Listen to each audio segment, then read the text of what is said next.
Bye.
welcome everyone on behalf of the Vedanta Center of Greater Austin to day 2 of our 3-day retreat with Swami Sarvapriyanandaji. As you know, we are a relatively small center, so I just want to take a moment to express the immense gratitude we feel towards Swamiji for accepting our invitation to come visit us amidst his very busy schedule. Maharaj needs no introduction, so I'll keep my remarks very brief.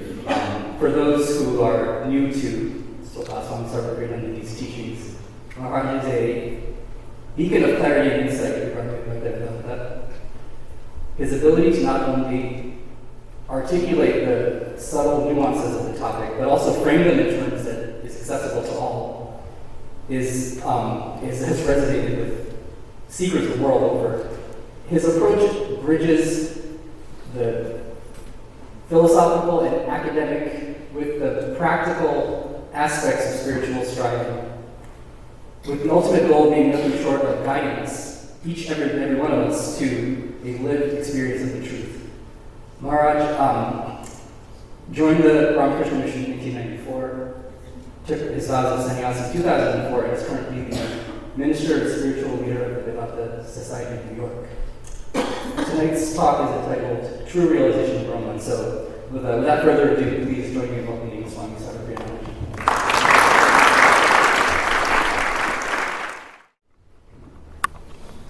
The choir did again a wonderful job of chanting the Nirvana Shatakam, the 6 stanzas of Nirvana, Adi Shankaracharya.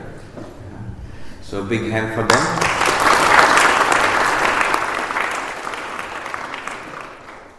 It has always been one of my favorites. Even as a kid, I remember, so the way I was introduced to it was, my dad used to meditate, and my job as a little kid was he would listen to music before meditating. So we had these long playing records. And my job was to put the record on, play it, after one side was over, it's one of those old players which did not have an automatic change. So I'd turn over the record, then it would play the next 45 minutes, then I have to take it out, pack it back in and put everything back as it was. Which forced me to listen to 90 minutes of bhajans, which was very good for me actually. I remember afterwards, even when my dad was not meditating or I was not asked to put on the records, I would sit and listen to them sometimes, my favorite ones, even as a kid. So it was good samskaras. And one of the things that I loved was this 6 stanzas of Nirvana in the amazing voice and rendition by Dilip Kumar Rai, who was a classical singer, very close to Sri Aurobindo actually. So I used to listen to that, the 6 stanzas of Nirvana of Adi Shankaracharya. I didn't understand much of it at that time, but over time, of course, I understood. We should relate it to what we have been studying, So notice when Shankaracharya sings that I am not the mind, I am not the intellect, I am not the memory, I am not the ego, mano buddhi ahankara chittani naha. It's Shankaracharya is teaching. A scholar characterized it as a grand monotony. A grand monotony. One message only, one teaching only, again and again and again repeated. I am consciousness. Chidananda. Chit means consciousness. But notice how interestingly it is put. Usually what we understand by consciousness, what do you understand by consciousness? Thinking, perceptions, feelings, memory. These are conscious. After all, if you also ask, give me examples of consciousness. If you ask a neuroscientist, if you ask a consciousness studies expert, please tell me, give me some examples of what you are studying. They will tell you these things: perceptions, cognitions, memory. This is consciousness. And Vedanta wants us to isolate, to understand pure consciousness. So to separate consciousness from, which is very close to consciousness, mental activities. And therefore Shankaracharya says, I am consciousness, yes, but not thoughts, not memories, not intellect, buddhi, not even the sense, the ego sense, I, but that which illumines all of these, because of which all of these are what we call consciousness. Are you with me here? What's going on? We should connect it with what was we studied yesterday. Eye of the eye, ear of the ear. So thought of the thought. The light behind our thoughts, our memories, our feelings, the sense of the ego also, all of them are lit up by consciousness. And therefore Shankaracharya can say, Chidananda Rupa Shivoham Shivoham. Nacha Shrotra Jivve, Nacha Grana Netre, which means not the eyes and the functioning of the eyes, not the ears, the hearing in the ears, connected to the question of the student in the Kenopanishad. By what light are we able to see, hear, smell, taste, touch? By one single light. You see what light we are able to see? You say, look up, that's the light. No, we don't mean that. So it is the light of consciousness within us. Call it consciousness, call it awareness. Same thing. Then only by isolating it from all objects, even the subtle mental objects, thoughts, memories, by isolating it from that, we come to a more precise, a more refined understanding of what pure consciousness is. Then only you can claim, or Shankaracharya, with Shankaracharya you can sing, Chidananda Rupa, Shivoham, Shivoham. I am of the nature of Shiva. Shiva is pure consciousness. Not just mind, not just sensory activity. Consciousness in itself. So this is the central teaching of Vedanta, Advaita Vedanta. From this comes the rest. We will see today and tomorrow. I was just thinking, I had heard, I don't know how true this is, at one time the Mysore Maharaja, who was also very devoted to Swami Vivekananda, he distributed copies of the Mandukya Upanishad and I think Ashtavakra among the subjects in his kingdom freely. I was thinking that's such a great thing. Who needs this knowledge most? Yes, it's a monastic knowledge. It was something that cultivated by monks for thousands of years, scholars and monks. But who needs it? Most of all people in the world, householders, we need it. People in the midst of all kinds of challenges in life, we need it. The elderly, in a failing body, struggling with life, we need it. People struggling with poverty or disease or all sorts of problems, external and internal. You need this knowledge. It's a very freeing knowledge. It will not change anything outwardly immediately, but internally a massive revolution occurs just by noticing. Oh, I am not this body. I am not the mind. I'm not denying there is a body. I'm not denying there is a mind. But I am not literally a biological machine, this body. Nor am I literally a psychological machine, this mind. They are there, but I am not them. I am the one which is shining in and through.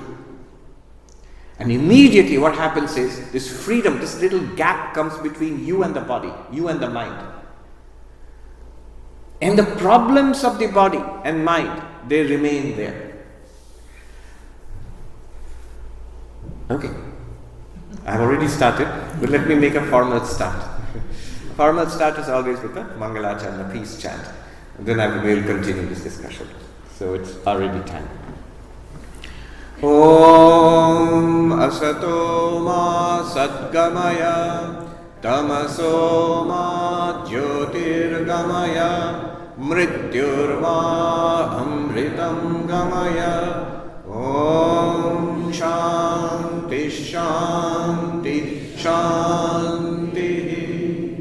Om, lead us from the unreal to the real, lead us from darkness unto light, lead us from death to immortality. Om, peace, peace, peace. Here itself, in the peace chant, we have the whole of Advaita Vedanta. What's it about? What is the method? And what's the result? What's it about? Lead us from the unreal to the real. We are inhabiting a world of appearances. We think this is real. We are not in touch with reality. Vedanta puts us in touch with reality. From the world appearance to Atman, Brahman. Lead us from the unreal to the real. How? How? What kind of journey is this? Is it from one place to another place? From here to heaven? Or is it from one time to another time? Now and then after death? or something, after enlightenment, some journey in time.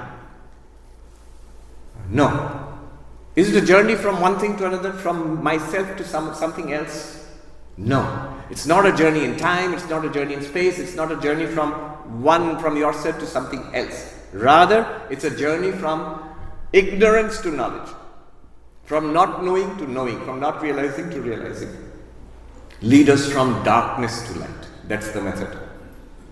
And what's the result? What do we get out of all of this exercise? Why? And the answer is, lead us from death to immortality. Greatest of results. Greatest of results. Our real nature confers upon us immortality, freedom from death, freedom from limitation, freedom from sorrow. The whole of Vedanta is in that prayer. It's all contained there. How to apply Vedanta? Before we get into today's topic, which is true realization, how do we apply Vedanta? How do we get the benefits of Vedanta? I will tell you not in terms of Sanskrit commentaries, but in some very homely wisdom given by the monks in the Himalayas. They have said this in very homely Hindi. So I'll have to use the original Hindi and then I'll translate for you. But there's a beauty to that kind of rural Hindi among the Mahatmas. So 3 things. How do you apply Vedanta? How do we apply Vedanta? 3 things. One is that जो चीज जहां की है महात्मा जी उसको वहीं रहने दो. One monk said, how do you apply Vedanta? Keep things where they belong, O monk. Is it a lesson in neatness? In cleanliness? What is that, the Japanese lady who had a book about minimalism and Mary? Kanad, yes. If it touch it, if it makes you feel happy, keep it, otherwise get rid of it. So, keep things where they belong. What it means is, after we have done the Vedantic analysis, I am not the body, not the mind, I am the ear of the ear, eye of the eye, the mind of the mind, I am the consciousness illumining, the awareness illumining this body-mind. I am already. I don't have to become. It's already a fact. I notice it. Then what's next? Then apply this. Keep things where they belong. So, this bottle belongs on the table. I don't have to keep it on my head. I keep it there. Body. I am not the body. And what belongs to the body should be kept in the body. I should not take it upon myself. The gender, the age, the illnesses, the pains, the aches, they all belong. They are there. I'm not denying it. It's not escapism. But they belong in the body. I'm so overweight. I need to lose weight. How can you, the consciousness, is consciousness 200 pounds? No, it's ridiculous. I'm not denying that the body is overweight. Yes, we'll deal with it. I am not overweight. I'm awareness. It hurts. I have this chronic pain. I have this chronic pain, or I am aware of this chronic pain. What is more precise? I am aware of this chronic pain. I am conscious of this chronic pain. I am revealing this chronic pain in the body. I am not in pain. This is a more precise analysis of the experience of pain. It applies also to pleasure. In fact, consciousness is guilty because without consciousness no pain would be there. That's why anesthesia is used. But the Vedantic way is not to use anesthesia. One sadhu said, these are all beautiful insights. वेदांत प्रतीति को मिटाने के लिए नहीं है महात्मा जी, वेदांत आपको व्यवहार में निर्बाध बनाता है. What a beautiful saying, not only partially translatable. Vedanta is not meant for wiping out the world experience. Vedanta makes you free and limitless in this world experience. Pratiti means nirbad banata. The word nirbad is very difficult to translate. It's a technical term. So Vedanta is not for anesthetizing yourself. I will not feel anything anymore. No. You'll feel everything. When Sri Ramakrishna was asked by Swami Turiyananda, he's dying of cancer, terminal cancer. Sir, how are you today? And Sri Ramakrishna said, it hurts. I can't eat. Any cancer patient will tell you that. Throat cancer patient will tell you that. But the next thing, Turiyanandaji says to him, but sir, I see that you are in great bliss.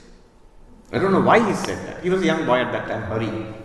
I see that you are in great bliss. And Sri Ramakrishna's response is not annoyance. A patient would be annoyed. What do you mean I'm in great bliss? I'm suffering.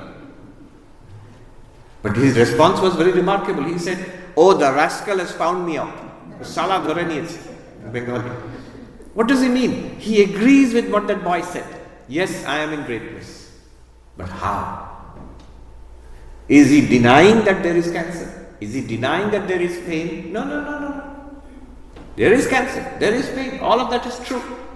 Is there suffering? Yes, there is suffering. And yet there is a transcendence of suffering.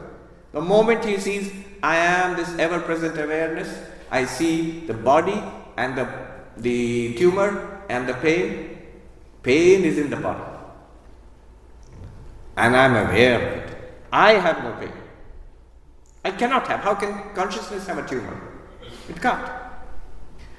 So, it might sound strange, but it works. It works, you will see. जो चीज जहां की है उसको वहीं रहने दो. Keep things where they belong. More important, mind. Unhappiness, depression, anxiety, stress. All of them are in mind, not in consciousness. All of them are there in that thing called the mind. They are not in you, the awareness. Yes, I am not saying there is no depression, it's there. Like a black cloud it has come. But I am the sun illumining that black cloud. The cloud is not in the sun. I am awareness itself. I was illumining the depression-free mind. I am illumining the mind with depression. And I will illumine after the depression is gone. But the depression is in the mind, not in me. And the moment we think like that, again, it's the mind only thinking like that. Very strangely, the mind becomes calm actually. The mind becomes better, more happy. Consciousness is free, and I am that ever-free consciousness. जो चीज जहां की है उसको वहीं रहने दो. The second thing that I heard from the monks, which apply Vedanta, how to apply Vedanta, they said, always practice Vedanta like a child, not like a pandit or a scholar. What's the difference? One monk put it so precisely. I can't put it any better than that. He said, when you ask a child, what's a nose? The child will not say, nose is the organ of respiration, organ of the olfactory organ. No. The child will say, this is a nose. Nose. Naak kya hai? Yeah. Immediately point to the experience, the reality. Vedanta is like that. What is the ultimate reality? Oh, the ultimate reality is absolute existence, absolute consciousness, absolute bliss, absolute fool. Vedanta is this light, this Brahman, ultimate reality is this light which I am experiencing right now, which I am right now, because of which the eyes are able to see, the ears are able to hear, eye of the eye, ear of the ear, mind of the mind. That light which is directly available all the time. Upanishad says, Sakshad, Aparokshad Brahma. Directly available to us. We will investigate that now, little later.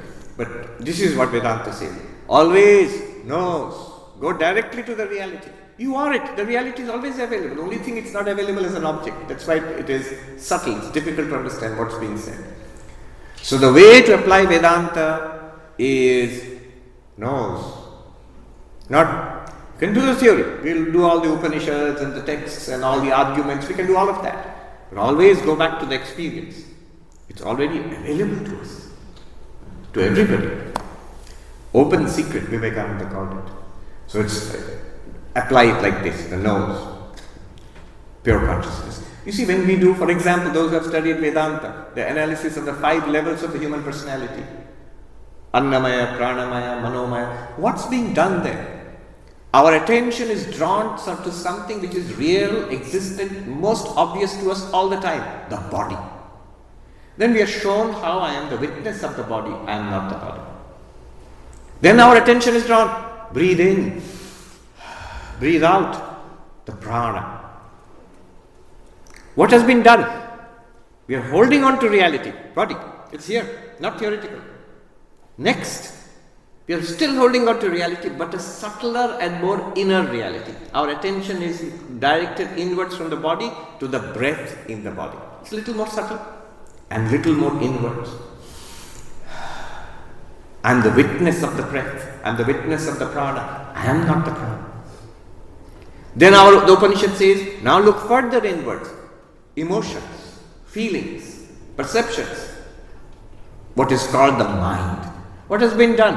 Our attention is drawn further inwards, further subtle. Still real. No, not theoretical. I am not even the mind. Those are also objects, perceptions, judgments, memories, desires. They are all objects. Go further inwards. The intellect itself, buddhi, the sense of ego, I, sense of knowledge, I know this. In Sanskrit, nishchayatmika antakarana vritti buddhi. The determinative faculty of the mind is intellect. Again, the mind has been, the attention is further inwardized, turned inward, more subtle. Still, my point here is, it's real. No, you're catching hold of something already present here, not theoretical. And then we go further. Not the body, not the breath, not the mind, not even the intellect, blank. Conceive of an utter blankness. That utter blankness is also conceived of. It's a mental experience. The absence of mind is also an experience. And the attention is drawn there. And then finally, in the final step, in that subtle, inwardized attention, one jump, like a quantum jump we make. The jump is, to whom or to what are all these 5 subtler and subtler levels of our being appearing? Who is the witness of that absence of mind? Which is the same witness of the intellect, the same witness of the mind, the same witness of the breath, same witness of the body, this awareness. And that awareness in itself, a clarity comes about it. It's no longer objective. Anyway, so this is the point. The whole process has to be, keep it real, as Americans say, keep it real.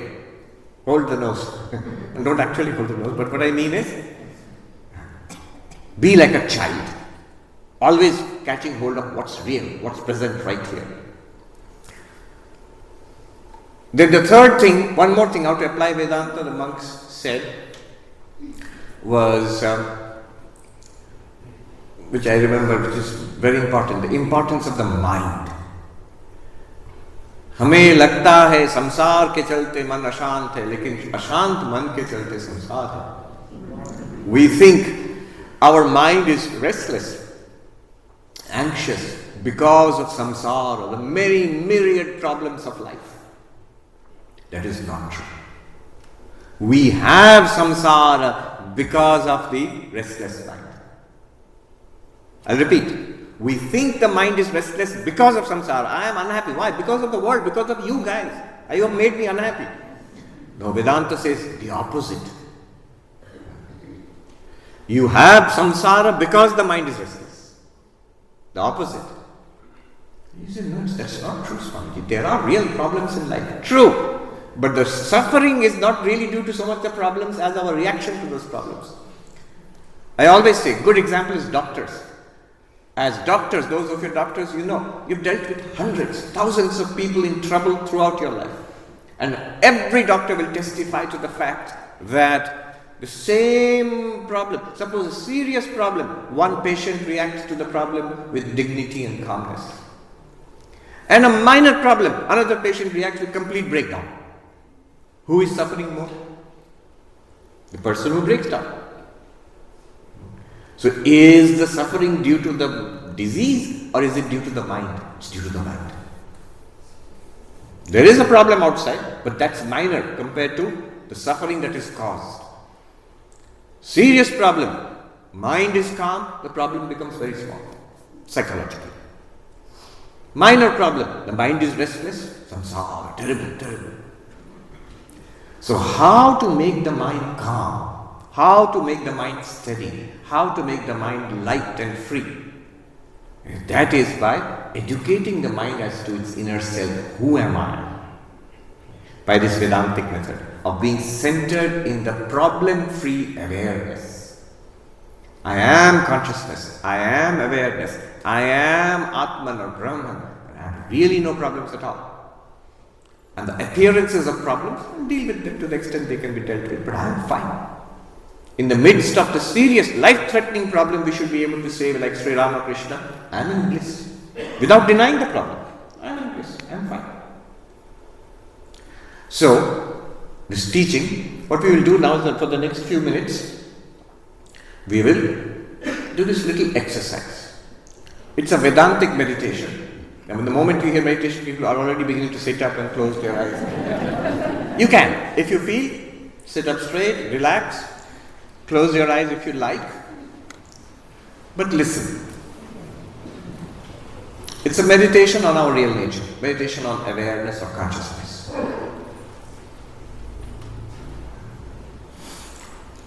Our life is experiences. We have all kinds of experiences.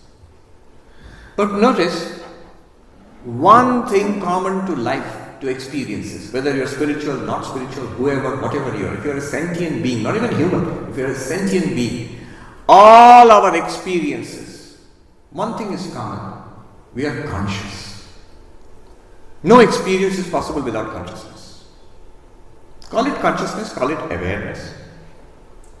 Common sense, without any Vedanta at all. One thing common to all experiences is consciousness.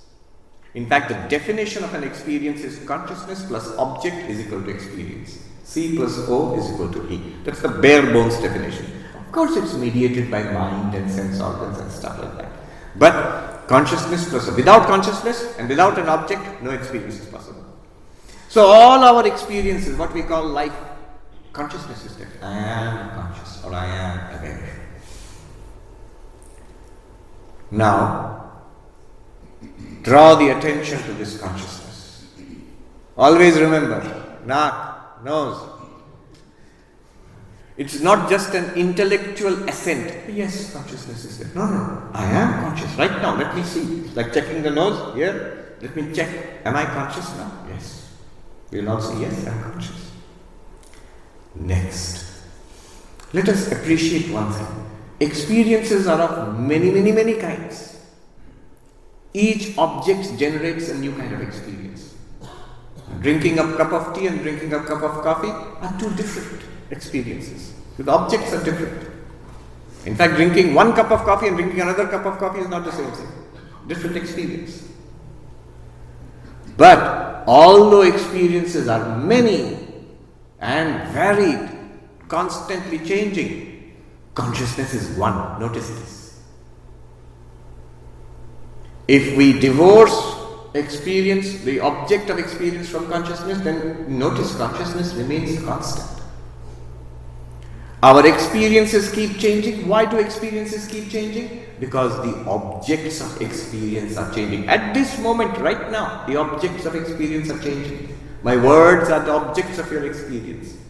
The feeling on your skin, as you sit on the chair, the temperature in the room, these are objects of experience. The thoughts coming to your mind, these are objects of experience. They are all changing. But consciousness is there everywhere. And consciousness is not changing. It is the objects which are changing, and therefore experiences are changing. All the time, let us have this attitude, nose, keep it real. True, true, true. Check. Yes, I have many experiences. Yes, the experiences are all different. Yes, I am conscious. And yes, consciousness is not changing by itself. It's already a big discovery. You have made two discoveries already. One, there is always consciousness. Two, this consciousness is constant. Experiences are many, objects are many and changing, consciousness is constant. Experiences all feel different from each other. That's what gives variety to life. But if I may say, quote unquote, this constant consciousness, it does not feel different. And there's no way of saying feel. What do you mean by feel of consciousness? But just the idea, the first person inward experience, that is always constant. And that does not change from experience to experience. So this is the second thing that we have found. This consciousness which is always there is constant and not changing. Objects change. Third, one more discovery. Consciousness is not an object. In fact, if there was any teaching which we saw yesterday, it's that you, the consciousness, it's not an object. This is a great, simple, very simple fact, but a great fact to know. Consciousness is not an object. The world is full of objects. Whatever we see, objects, forms. Whatever we hear, sounds, objects. Whatever we touch, smell, taste, they are objects. Our bodies are objects. Outside, inside the body, they are objects. Our thoughts and sensations are also objects. Emotions are also objects. What do you mean thoughts are objects? Anything that is experienced by consciousness is an object. Remember, an object is that which objects to your consciousness. So, I notice, again keep it real. Notice in our own experience, everything is an object to consciousness. Consciousness by itself, in the sense we are talking about now, is never an object. It is surely there, one. It is constant and unchanging, but it is not an object. Check. Yes, true. Third thing we have found. Consciousness is not an object. Fourth, this consciousness, this light, this awareness, call it what you will, which illumines all objects, is not affected, modified, damaged, traumatized by the objects. If a knife cuts the skin, one object can change or damage another object. A knife can cut the skin. I can bump my hand against something and hurt it. One object can affect another object. A word, an unkind word, can affect my thoughts. I can feel hurt. I do feel hurt. Vivekananda said, slave to a good word, slave to a bad word. Look at our minds, so delicate. One little praise, smiley face. One sharp word of condemnation, reverse. One object can affect another object. That awareness is not affected by objects. Consciousness is not affected by objects. It is not modified. It is not changed. It is not increased. It is not decreased.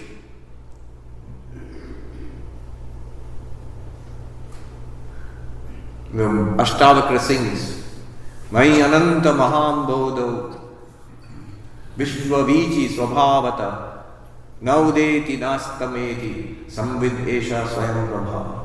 It says that in me the ocean of consciousness,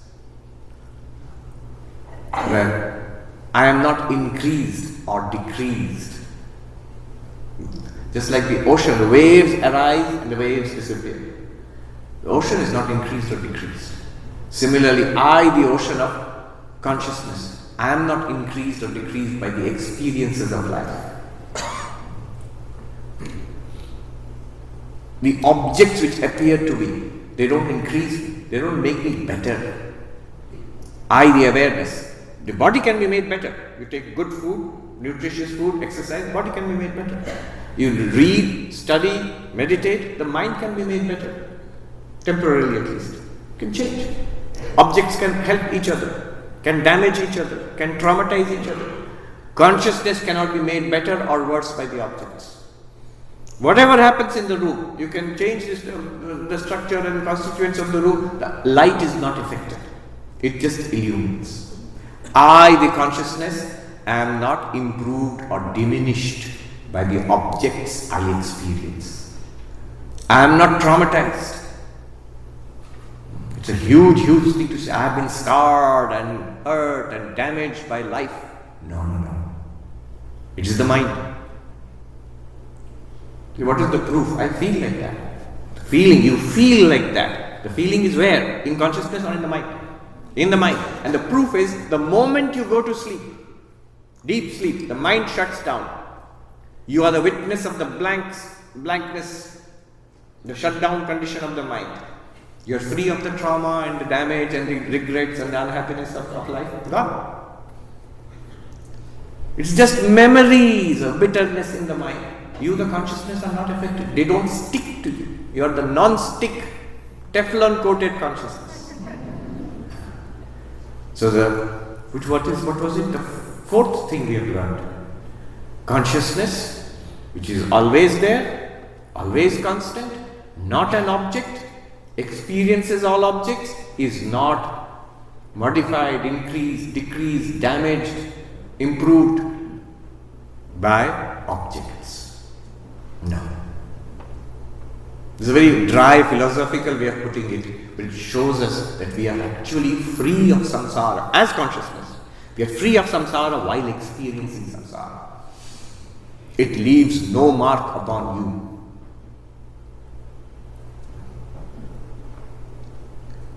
Then, this consciousness, a little interlude here, which we are talking about, is pure consciousness. That it's always there, it's constant, it's making all experience possible, it's constant, it is not an object, it illumines all objects, it's not affected by the objects. Why did we not know it till now? Something very obvious, but why didn't we know it? We know so many things. Why didn't we notice it? Once it's brought to our notice, we say yes, yes, yes. Because, this is another great thing to know, it can be as if hidden by our fascination, by the mind's fascination with objects. We are fascinated by the world, the body, the sensations, the thoughts, the pleasure and pain in the mind. This fascination seems to hide this consciousness, as if it doesn't hide. You are that consciousness, ever shining, but it seems to hide. So this consciousness can be as if hidden. That's why Vedanta is necessary. Otherwise, something as obvious as that should be clear. No, it is not clear. And then, what else do we know about it? This consciousness is self-luminous. It reveals everything and it shines, self-shines, it reveals itself. All knowledge depends on this consciousness. All experience of objects depends on this consciousness, on this awareness. But this awareness of this consciousness is self-revealing. That's why it's called the light of lights. So this consciousness, which you are, is the light of lights. Sixth. Already 6 discoveries. We started with the most obvious. All our experiences, there is consciousness. And 6th one, it is the light of lights. Think about it. Is it not true? Whenever I have some experience, consciousness must be there. This consciousness is the eye of the eye, the ear of the ear, the mind of the mind. All sensory experiences, mental experiences, and motor actions in the world, all are illumined by this consciousness. Self-luminous. 6.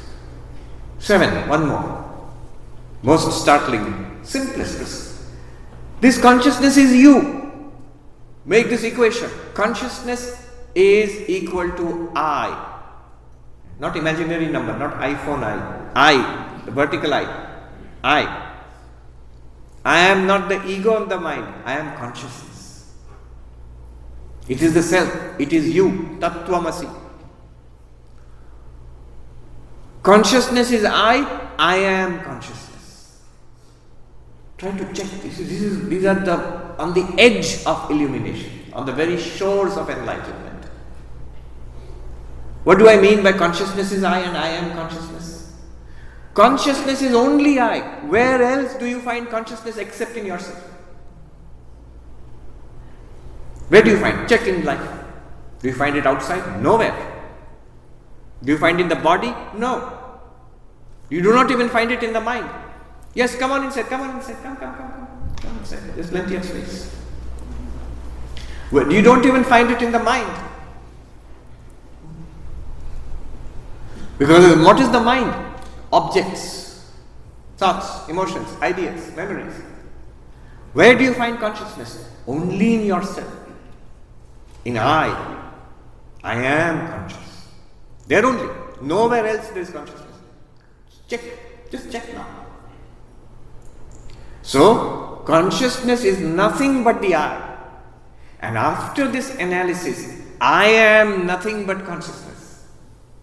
If we can do this, you are liberated now. Consciousness is no consciousness except in the I. And I am nothing but consciousness. This is literally what Shankaracharya is singing about. Chidananda Rupa Shivoham Shivoham. You have discovered the Shiva nature. I am Shiva. This consciousness which is I, this I which is consciousness, not the ego. I which is only consciousness. Tattvamasi, Aham Brahmasmi, I am Brahman means what? Two things. I am nothing but Brahman and Brahman is nothing but me. In our terms, I am nothing but consciousness, which means I am not the body. I am not the senses. I am not thoughts or memories. I am consciousness. And consciousness is nothing but me. There is no other consciousness. Check. So Swami, you are surrounded by 300, 400 conscious people. Are they conscious? Yes, but when you look at them, are you experiencing their consciousness or their body? We are experiencing their body. We are experiencing their behavior. We are experiencing their language. If you were a telepath, able to see the thoughts of others, you would see the thoughts of others in your own consciousness. You would never see consciousness in others. It can never be an object. If you think consciousness can be an object, you are thinking of something else, not consciousness. So consciousness is I am consciousness. Seventh discovery. Very great. This is the meaning of Aham Brahmasmi. Tattvamasi. Chidananda Rupa Shivoham. And then a couple of other corollaries. As I, as consciousness, this consciousness is the nearest of the near. Taduvantike, taddure taduvantike. Ishopanishad says, it is very far, it is closer than the closest. The ultimate reality, God, Brahman, Atman, it's very far, farther than the farthest and closer than the closest. And the Shankaracharya explains there, it is far to those who do not understand. To those who understand, it is the nearest of the near. Why? Atmatva, it is the self, it is I. What is closer to you than the world? Body. What is closer to me than the body? The mind. What is closer to me than the mind? I myself. I am the closest to me. But what is that I? Consciousness. So it is the closest, most intimate thing. More intimate than anybody, even your closest person in the world. Even your most cherished memories, your most cherished ideas. Closer than that is this I, consciousness. Number 8. And then look further, associated with that, it's also the most obvious. Always available. As someone put it nicely, never not here. Always here. Anytime you check, other things may or may not be available. Even my thoughts, my memories may not be available. If my memory starts failing, I may not remember. My knowledge may fade away with age and time. I may forget my own name if I get amnesia or Alzheimer's. Consciousness I can never forget. This is always there, always blazing forth. Once recognized, always there. Now, sitting quietly as this one light in this body-mind, notice, recap. All experiences, consciousness is always there, or always here. One. Experiences are many, objects of experience are many, external and internal, external to the body and internal to the mind. But consciousness is constant. Third, this constant consciousness is not an object. Nothing external, nothing internal. It's not an object. It's the witness of all objects. Fourth, this constant non-object consciousness is not affected, modified, damaged, traumatized by objects. Completely free and undamaged, unscathed by the experiences of objects, by life. Fourth. Fifth, this constant consciousness can be obscured by non-attention, by our fascination with the world, with our thoughts, with objects. Sixth, this constant consciousness, which is not an object, not affected by objects, seeming to be obscure, it is self-luminous, Swaprakash. It reveals everything in our lives and it is self-luminous.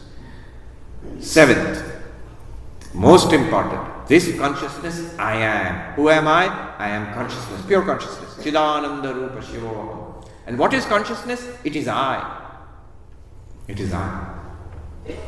And finally, two more, seventh, eighth and ninth conclusions. Notice. It is nearer than the nearest to me. Nothing nearer to me than consciousness. This consciousness which is I which is consciousness. And ninth, it is always available. It is most obvious. It is the most familiar of all. Gently open your eyes, if you had closed your eyes at all. It's a meditation on our inner consciousness, on what we are. It's like showing you a flower and looking at attending to that flower. Instead of the flower, we are attending to ourselves, our innermost reality. This is what was taught yesterday.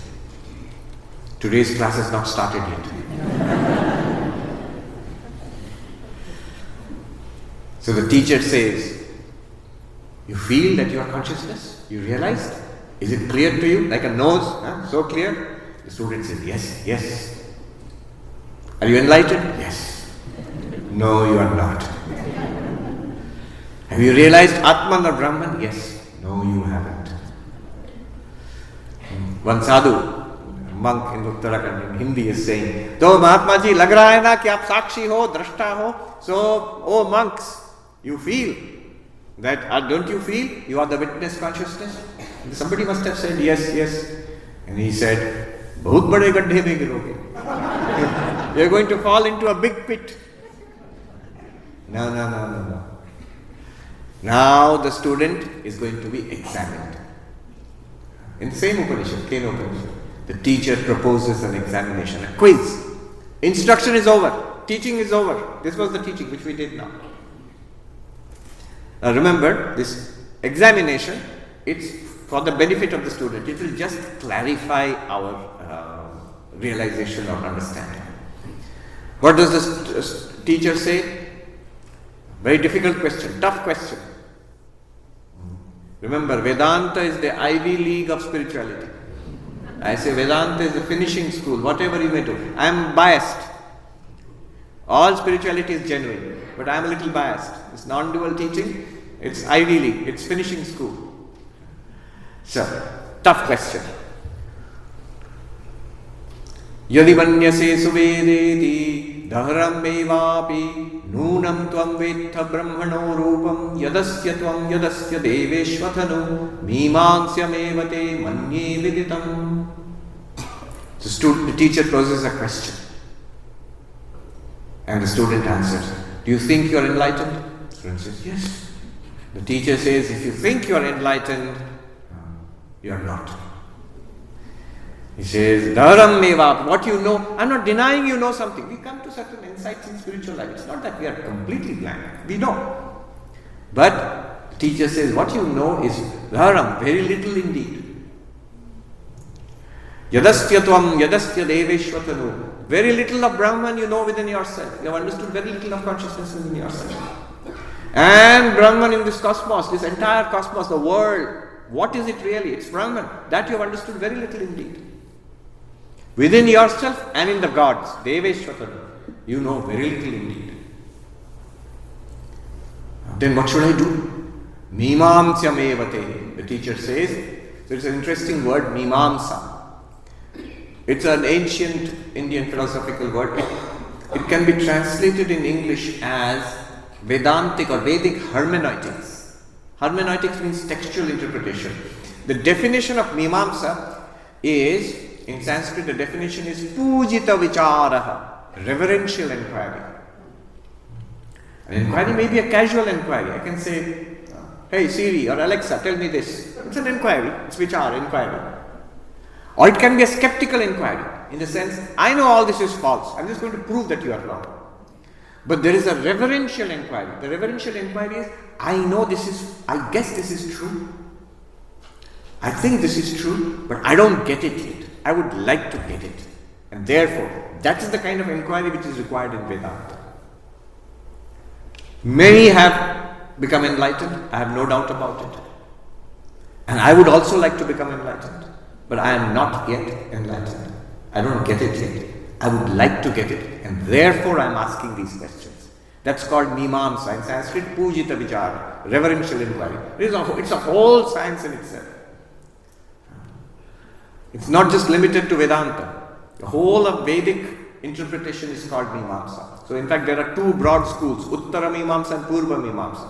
Purva Mimamsa, the earlier Mimamsa, which means an inquiry into the ritualistic portion of the Vedas. What do those sentences, those texts mean? How do I perform the rituals prescribed? And most of it is obsolete now. Very few people do it the way you used to do it in Vedic times. But the other portion of the Vedas, the Vedanta, the Upanishads, Kain Upanishad we are studying, same techniques will be applied there. What does it mean? What do these sentences, light, ear of the ear, eye of the eye, mind of the mind, what does it mean? Other than the known, other than the unknown. What does it mean? So that is called mimamsa, inquiry. So teacher says to the student, mimamsyam evate, once again conduct the mimamsa. What you have heard, listen again, think again, to clarify again. The student does it, and the teacher says, well, you think you are enlightened? The student says, manye veditam. Confident student, yes. You can imagine the teacher rolling his eyes. Didn't I tell you? The whole teaching was, it is other than the known, other than the unknown. I am asking you, have you realized the Atman? Do you know it? You are saying yes, but I told you it can't be known. But if you say no, if the student says no, then the whole thing has failed, because the whole goal was to realize the Atman. What will the student say? If he says, yes, I have known consciousness, but it can't be known as an object. It can't be known. Knowing means knowing as an object. What is knowing? Consciousness plus object gives you knowledge. But it can't be known like that. And if you say, no, I don't know it, then the whole thing is failed. Why at all come for this class? What will the student do? And the student seems to be quite obstinate. I know, manye veditam. I know. I have realized the Atman, Brahman. I know consciousness. And the teacher, you can imagine the annoyance of the teacher. They say in America, dummy. You dummy, didn't you hear what I said? And then the student explains. And student is one level above the teacher. So the explanation is amazing. The student comes back. The Upanishad is very exciting. Student explains what he means. Naham manye suvedeti nona vedeti vedacha yonas tadveda tadveda nona vedeti vedacha. I am not claiming that I know it as an object of knowledge. Okay, so you don't know. Not that I do not know. I know it. Again, but I do not know it also.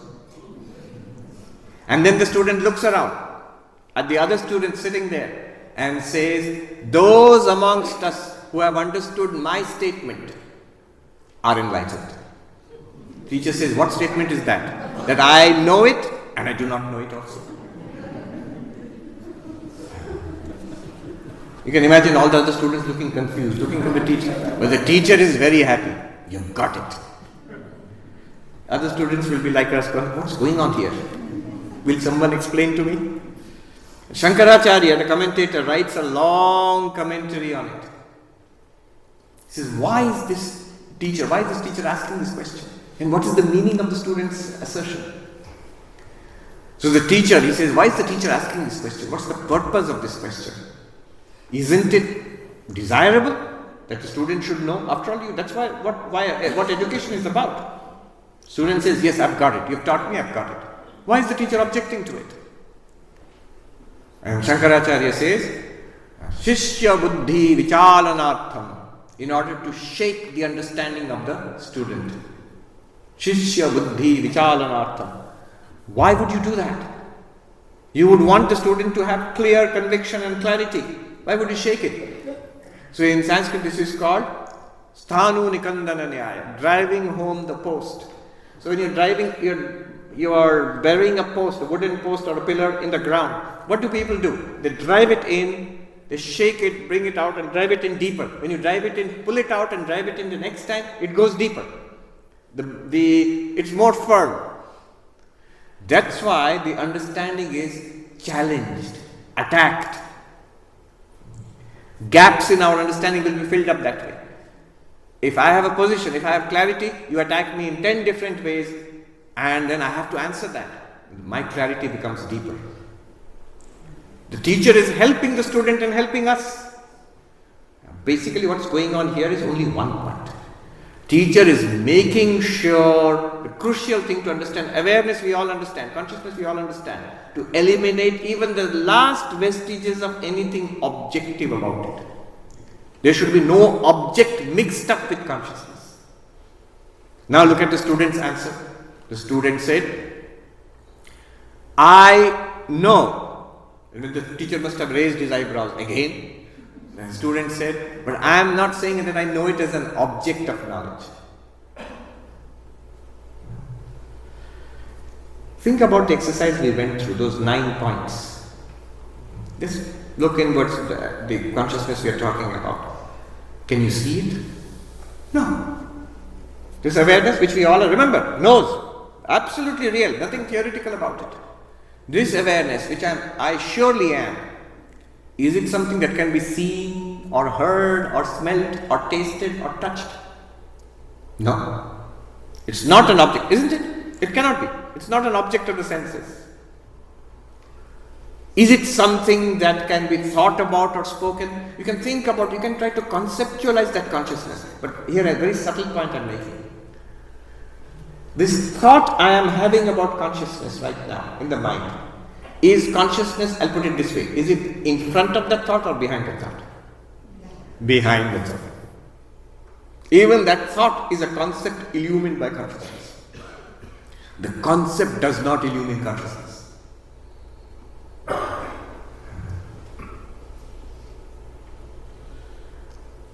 Moonlight is a question.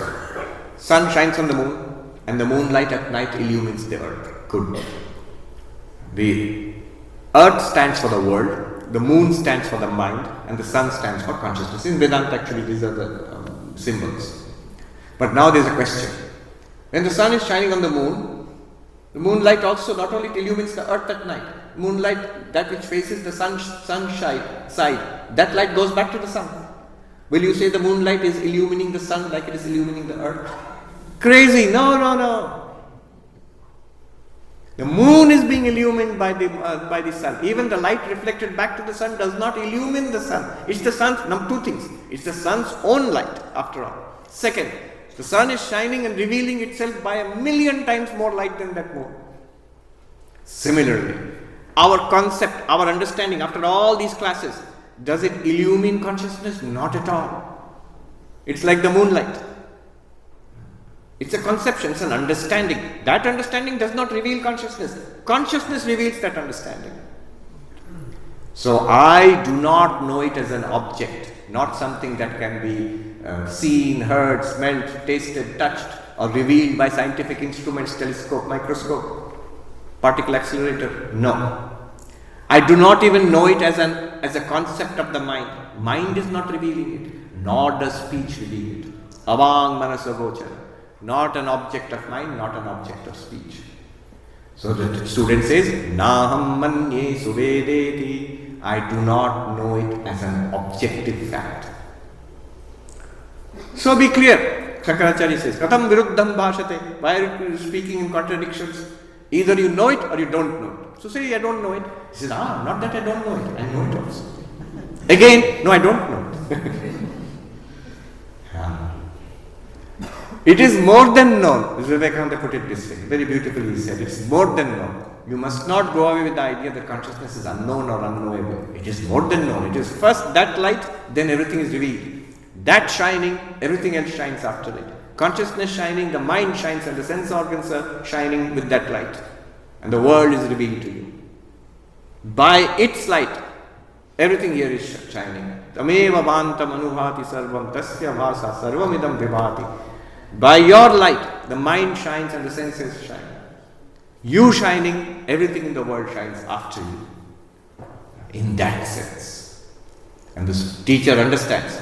The Shankaracharya reveals here, what is the student doing? The student is just paraphrasing the teacher's original instruction. It is other than the known, it's other than the unknown. The same thing has been said by the student in another language. It's not that I do not know, it's not that I know. It's not that I do not know, because it is other than the unknown. It's not that I know, because it's other than the known. In fact, it is above, beyond both known and unknown. Both known and unknown are known and unknown to what? To consciousness. Consciousness itself is known or unknown, beyond both. And you are that. It's nothing very subtle or it's subtle. It's nothing very mysterious we're talking about. We're talking about you. Right now, which is always there. Then the teacher is very happy and turns to the other students and teaches. The students are expecting explanation. What happened here? Please explain. The teacher says, Yasya matam tasya matam yasya na vedasa avijñātam vijānatam vijñātam avijānatam. Dramatic language of the Upanishad. Those who know amatam, those who know the ultimate reality to be not an object of knowledge, they know. And those who think I know, yasya matam na vedasa, those who think I know, they do not know. It is known to those who do not know, it is unknown to those who know. I'm sure that makes everything very clear. So this was the whole point of it, if I want to put it in one point, is that eliminate every objective content from awareness. And yet no. If you eliminate all objects, you will feel nothing is there. No, not a nothing. The observer of the nothing is still there. You remain as the observer of the absence of all objects. Not the world, not the body, not the prana, not the senses, not the mind, not the intellect, not language, not thought, not ideas. Remove everything, blank, not even that blank. That blank is the unknown. I am the witness of all of this. I am that which illumines all of this. That is the nature of consciousness, and always track it in experience. Everything up to consciousness, including the blankness of the causal body, Anandamaya, will be an object to you. When you reach consciousness, which is always there actually, it will be there but not as an object. It will be you. The pure subject, the self itself. I is equal to C. C is equal to I. I am consciousness with a capital C. And consciousness, I am. No consciousness except the I. And no I except the consciousness. One sadhu put it so powerfully. He said, Aham Brahmasmi. So which sang here? Chidananda Rupa Shivoham. Shivoham means I am Shiva. Which means I am nothing but Shiva. That's why Shankaracharya, before that he sang, I am not the mind, I am not the intellect, I am not the senses, not the body. I am nothing but Shiva. What is that Shiva? Consciousness. But the opposite is also stunning. There is no Shiva but you. That pure consciousness. There is no Brahma, Vishnu, Shiva, God, Allah, nothing but the real you. Not the person you, that is sacrilege. The real you, the capital C consciousness. You are nothing but God, and God is nothing but you with a capital U, the C. One monk told me this when I was a young novice. He's a senior Swami in Banaras now. He told me that when he was a youngster, a student, he used to go to a great Swami, Premeshanandaji, who was a disciple of Mashallah. And Swami Premeshanandaji in his lifetime was regarded as an enlightened person. He was quite sick at that time, he was mostly bedridden. So this Swami who told me, he was a young student at that time, he used to go to this old Swami Premeshanandaji. And one day he told me directly, he said, one day what happened was, I went, as usual, I bowed down to that monk, Swami Premeshanandaji, and Premeshanandaji looked at me, and with a trembling finger, he touched me here. Cold, trembling finger. I got a sudden shock and a jerk back. And Premeshanandaji said to me, there, that one which got startled. Other than that, there is no rascal called God. What language, huh? Oi in Bengali. Oi je chomke utlo, o chhada kono shala bhagavan nei. There is no rascal called God. But what does he mean? He doesn't mean that boy. It doesn't mean the body. It doesn't even mean the mind. It doesn't even mean the individual. He means that light, that awareness, that consciousness beyond, which enabled you to get that experience of being startled. That consciousness. Other than that itself, the whole Vedantic theories will come in association with the power called Maya is called God, Saguna Brahman, Ishvara, Bhagavan, Narayan, Shiva and all that. That itself, in association with the single body mind system, is called you. But in itself, it is limitless awareness, limitless consciousness. Those who think I have known it, as a sadhu said, "Bahut bade gadde mein karo," you will fall into a particularly big pit. It's not an object to be known, it is you. But those who think it's unknown, or I don't know it, they are also mistaken. It is very clearly known, but not known. Alright. I think I have completed that. So the subject was true realization. Now, at the tail end of all of this, I will just make the most important statement. So this is a precise teaching, what we saw yesterday and today, true realization. And you can see the drama of the Upanishad. Tomorrow you will see just the opposite. Whatever I have said now, we'll take it back entirely tomorrow. Brahman in every experience. It will open up to a very grand vision of non-duality. But now I just want to add a note of caution. Remember, enlightenment or realization. Enlightenment, the word itself, has two sides to it. Enlightenment means light. But light also means feeling lighter. Less weight. Burden is gone, lighter.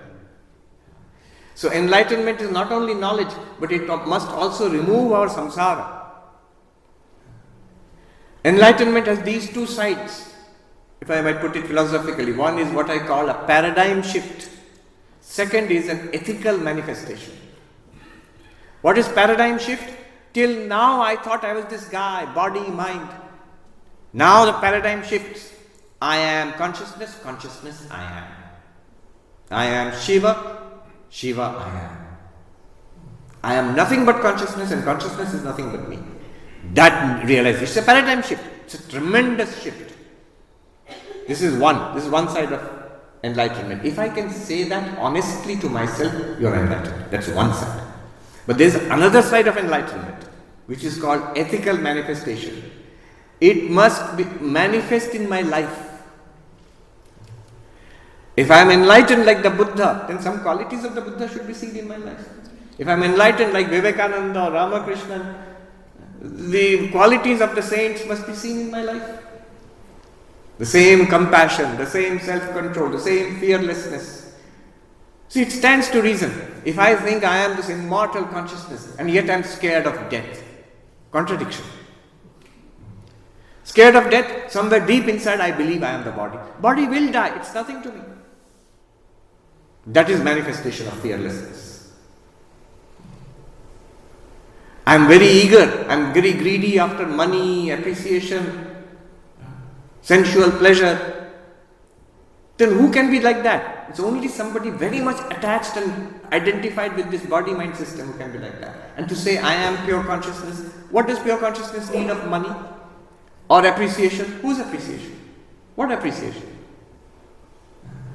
So, ethical manifestation, my realization must be manifested in life. Now look at Vivekananda's definition of religion. Religion is the manifestation of the divinity already within us.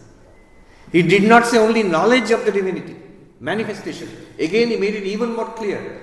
My goal in life can be put in a few words. Vivekananda says, it is to preach unto all their inner divinity and how to make it manifest in every movement of life.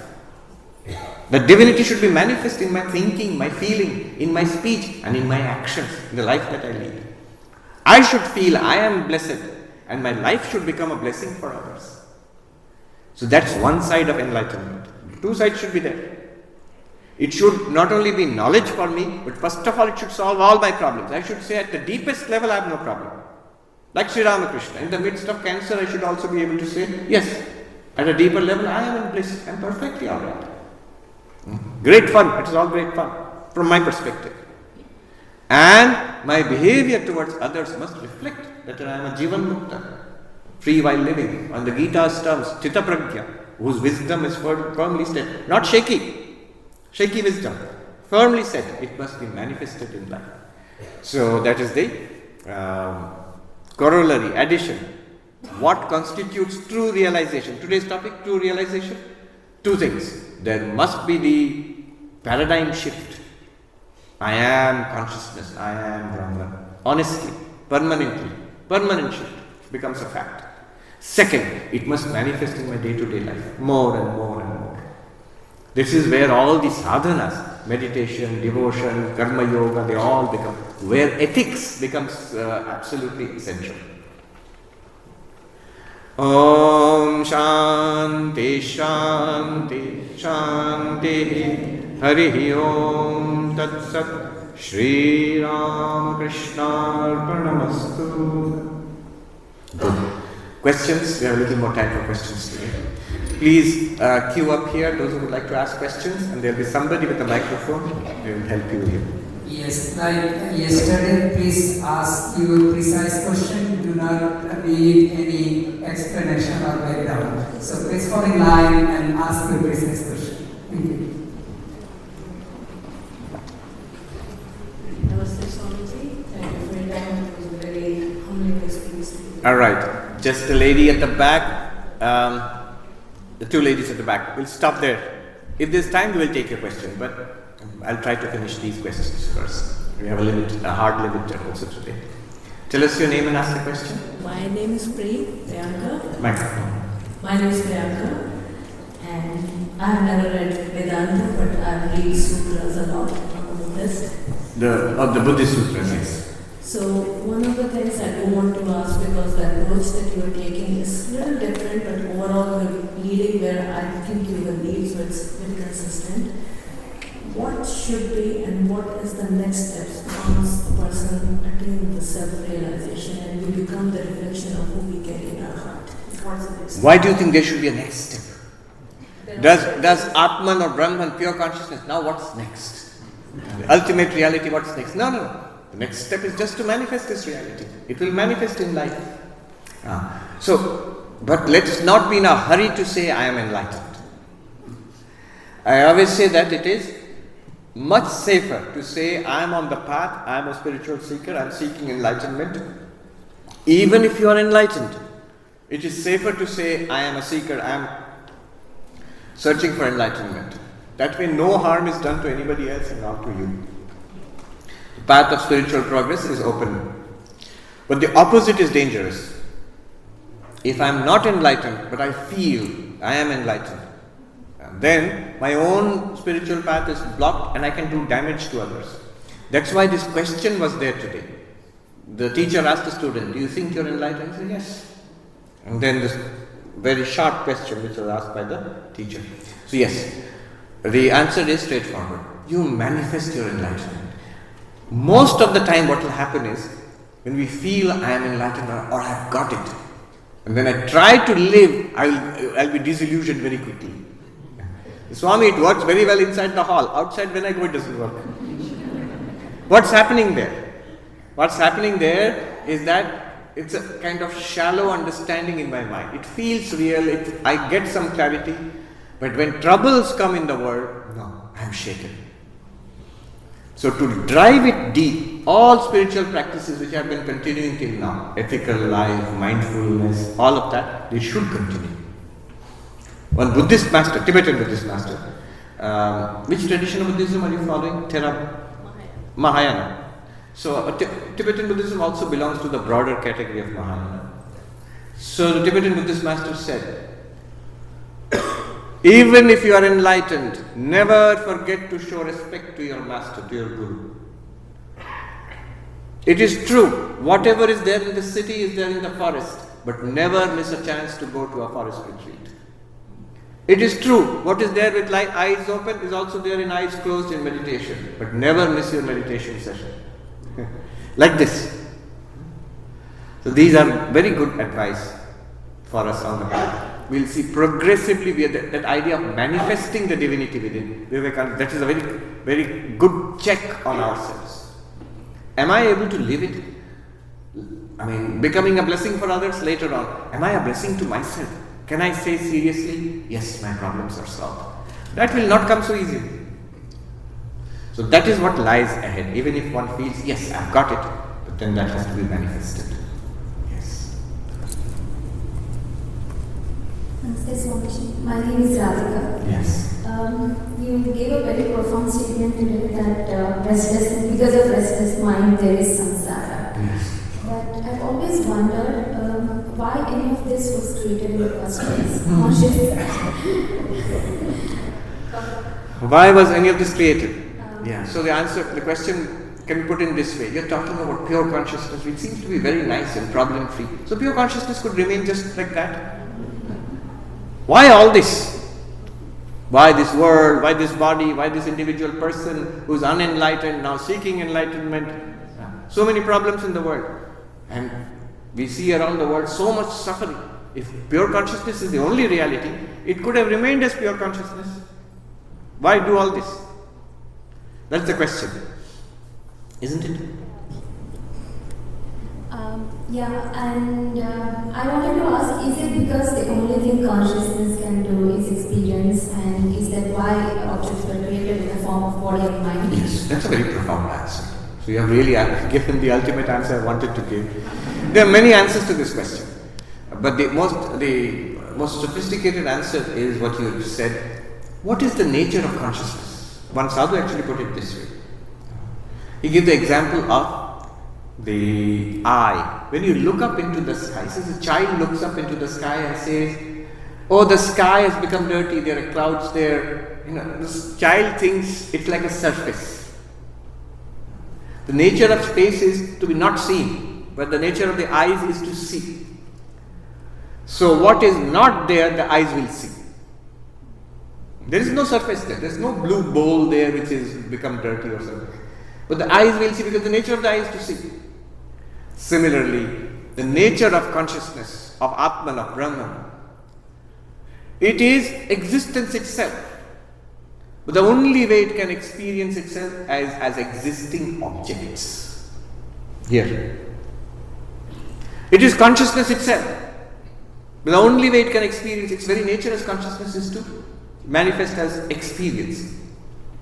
It will project objects to have, and then it will have conscious experiences, seeing, hearing, smelling, tasting, touching, remembering, enjoying, suffering. It is Ananda itself, bliss and fulfillment itself. It can only experience itself partially as this flow of pleasure and pain. But when it realizes itself as Satchidananda, as existence, consciousness, bliss, even in the midst of this experience, it is free. It is self-fulfilled. So that's a very beautiful explanation. It's a sophisticated explanation because it's an explanation from the very nature of consciousness. The very nature of consciousness is to experience. Then it will automatically appear as an experiencer and an experienced object, as a subject and an object. Tomorrow we will see. Up to today we have distanced consciousness from object. non-objective. It's not an object. Very important teaching. But tomorrow we will integrate the objects back again. Tomorrow we'll see that. It is the consciousness itself appearing as all objects. That we will see. Let me make it even more elegant. The question, why did the one become the many? Vedanta's answer is the one did not become the many. It's appearing as the many. Maya. The one is still the one. Atman, Brahman consciousness is still here. It's you. It only has to be uncovered or discovered. It's only appearing as the many. You can still ask the question, why is it appearing as the many? It did not appear as the many. That would solve all problems. No, but think about it. Logically, what are the only two, binary, what are the only two possibilities for consciousness? Either it could appear or it could not appear. But both it is doing. In our waking and dreaming, consciousness is appearing as the world or the world of dreams. And in deep sleep, it is not appearing. In the cosmos, it is appearing as this universe. In pralaya, cosmic dissolution, it's not appearing as anything. So both logical alternatives are fulfilled. Consciousness can appear or need not appear. It does appear and it does not appear also. Both are fulfilled. Why we are still complaining? Suppose consciousness did not appear as anything. We would say, what a useless consciousness it is. Then if consciousness does appear as this universe, why are you doing all this consciousness? But these are the only two logical alternatives and both are fulfilled. Same thing which you said. And there are other answers, but those are lower, more theological answers. Why is all this? It's the grace of God for our spiritual evolution. Or another answer is, it is the leela, the play of consciousness. These are lower answers. They are already a little bit anthropomorphized, like human terms it's explaining.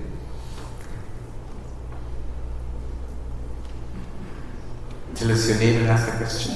Namaste Swamiji, my name is Amita. I'm blessed to be here present, Swamiji. From listening to you, I know that, okay, I'm the subject or the seer or the sakshi. I am that awareness. But this seems to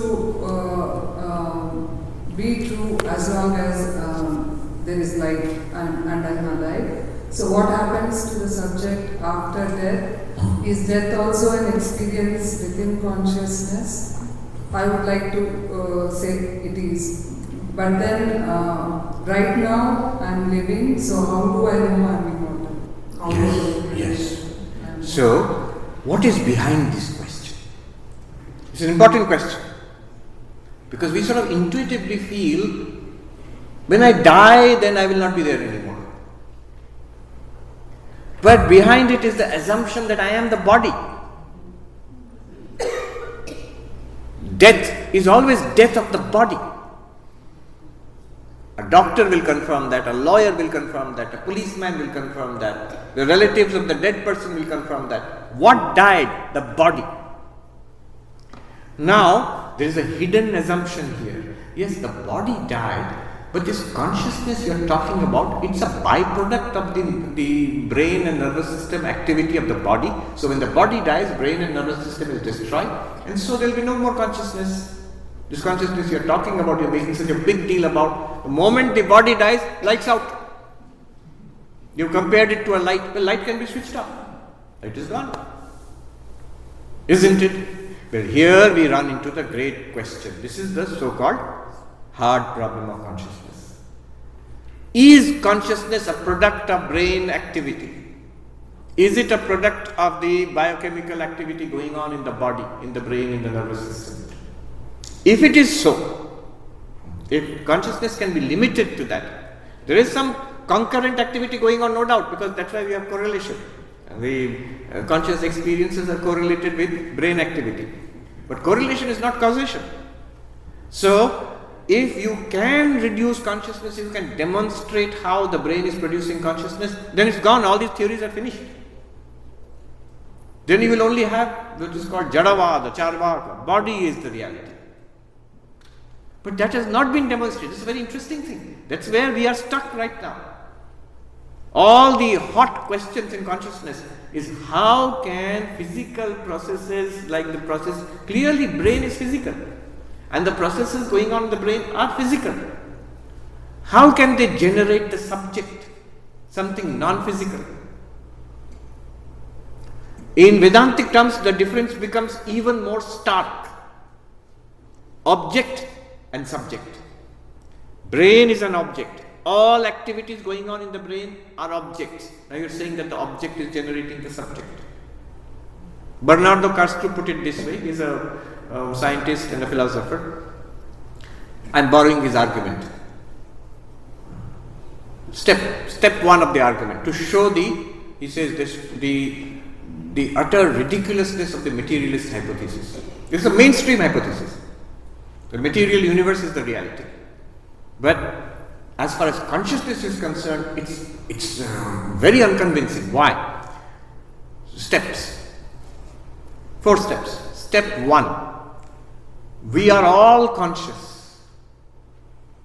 Nobody denies that. Even materialist does not deny it. The most grossest materialist also will say, yeah, we feel conscious. Everybody is conscious. Step 1. Everybody agrees here. I am conscious. Step 2. There are other cases of consciousness. Now this is a different step. We are already going one step beyond our own experience. But they are all conscious. How do I know? In philosophy, this is called the problem of other minds. How do I know they are not? In philosophy, there is a concept called philosophical zombies, that they are all zombies. I know I am not a zombie because directly I can experience my own consciousness. But all these other people, they could be behaving like conscious beings, but they not. Maybe inside the lights are out. Just a physical, like a doll, walking around, like a robot. There is no consciousness there. Like ChatGPT. It's giving very intelligent responses, but there is no conscious being behind it. Just algorithms. How do I know they are all conscious? Second step, we know that they are all conscious. Why?